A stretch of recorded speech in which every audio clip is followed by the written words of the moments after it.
Vítám vás u mého videa, kde vám ukážu, jak velmi jednoduše získat aplikace za vážně hodně peněz, zcela zadarmo a jednoduše, navíc legální cestou, pochopitelně, jinak bych vám to tu neukazoval. Do Google zadáte tohle a teďka půjdete na stránky Amazonu, tady klikněte Download Amazon App. Zapomněl jsem říct, musíte si předtím v nastavení povolit neznámé zdroje.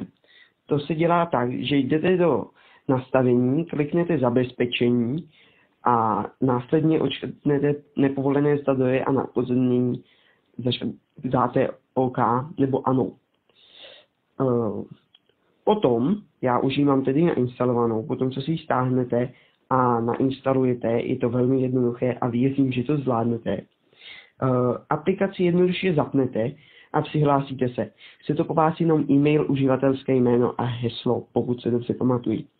Já se nebudu hlásit, že vy byste viděli i moje heslo a taktéž věřím vašim uživatelským schopnostem.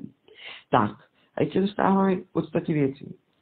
Krom toho, že jak vidíte, jsou tu velké slevy, tak jsou tu i aplikace, které získáte zcela zdarma, jak vidíte, každý den jednu aplikaci, což mi přijde jako velice výhodné, ale navíc ještě Amazon dělá akce na aplikace, například za i desítky a většinou i stovky dolarů zcela zdarma, což znamená, že fakt je to hodně peněz a doufám, že se vám video líbilo.